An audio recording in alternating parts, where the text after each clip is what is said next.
देश के हर हिस्से में इस समय सियासी शोर है क्योंकि आम चुनाव 2024 करीब है। 7 चरणों में होने वाले चुनाव के लिए राजनीतिक दलों ने कमर कस ली है। किसी के सामने सत्ता बचाने की चुनौती है तो किसी के सामने सत्ता में वापसी के लिए सफ़र तय करना है।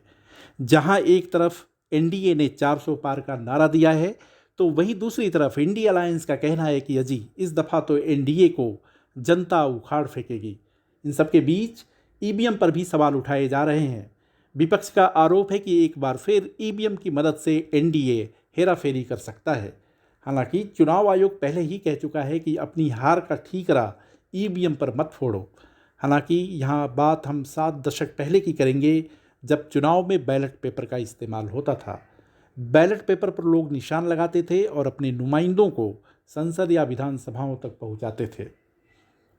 चुनाव में बैलेट पेपर से होने वाले चुनाव के बारे में कुछ दिलचस्प जानकारी भी देंगे जिससे आप अनजान होंगे। देश में पहला आम चुनाव 1951-52 में हुआ था जिसमें करीब 180 टन पेपर का इस्तेमाल किया गया था। उस चुनाव में कुल 60 करोड़ बैलेट पेपर छापे गए थे। लोकसभा के साथ साथ कुछ विधानसभाओं के लिए भी चुनाव कराए गए थे। ऐसे में मतपत्रों में फ़र्क करने के लिए ऑलिव ग्रीन और चॉकलेट कलर में वर्टिकल लाइन बनाई गई थी। लोकसभा चुनाव के लिए ऑलिव ग्रीन और विधानसभा चुनाव के लिए चॉकलेट कलर का इस्तेमाल किया गया था।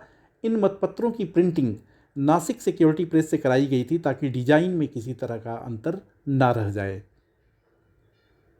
इसके अलावा हर उम्मीदवार के लिए अलग अलग रंग के बैलेट बॉक्स रखे गए जिस पर चुनाव चिन्ह भी अंकित होता था।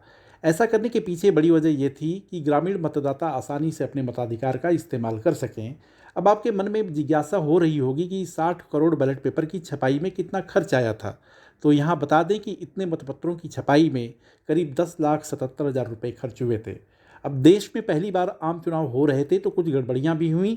मसलन लोकसभा और विधानसभा चुनाव के लिए मतपत्रों की डिजाइन एक जैसी थी, लिहाजा बैलेट पेपर की अदला बदली हो गई। इस तरह की खामी को दूर करने के लिए अगले चुनाव में लोकसभा और विधानसभा चुनाव के लिए बैलेट पेपर की डिजाइन में बदलाव किया गया।